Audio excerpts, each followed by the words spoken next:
Dans cet atelier, donc, on va voir plusieurs techniques pour bien transformer nos données, alors des techniques courantes qui font intervenir le langage M la plupart du temps.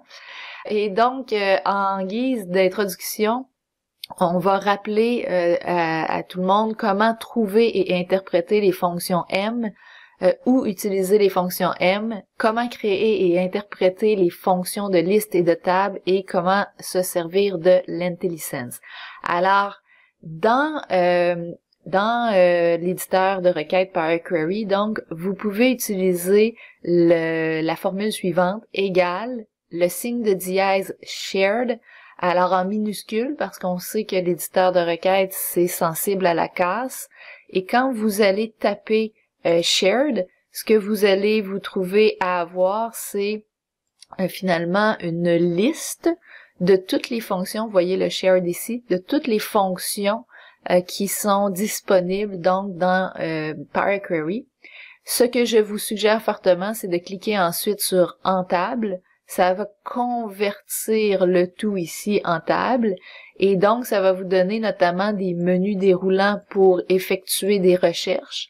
Alors si vous savez que ce que vous cherchez c'est une fonction de liste par exemple, ben vous allez peut-être cliquer sur liste, peut-être que vous allez mettre ça en ordre croissant, vous allez chercher qu'est-ce qui fait du sens, peut-être vous allez dire ah celle-ci fait du sens et ensuite vous pourrez cliquer pour avoir de l'information sur la fonction. Vous allez même pouvoir la tester et vous déciderez effectivement si ça fait du sens ou non.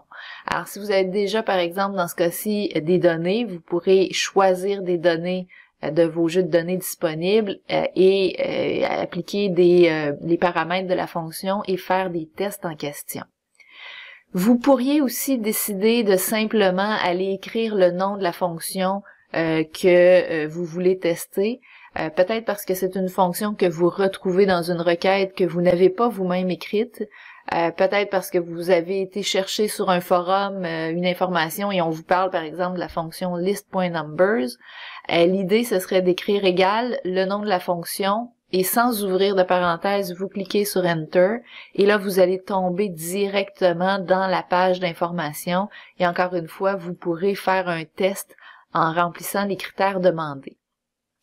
Alors, ça, c'est la façon de s'aider pour aller chercher, donc, de l'information sur toutes les fonctions disponibles en langage M. Alors, évidemment, si je veux me débarrasser de tout le reste par la suite, ce que je vais faire, c'est supprimer jusqu'à la fin.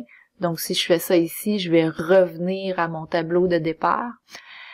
Ça va vous donner donc comment utiliser les fonctions, mais il reste ensuite à imbriquer les fonctions entre elles, comment les utiliser correctement, et c'est ce qu'on va un peu voir ensemble là, au courant de cet atelier.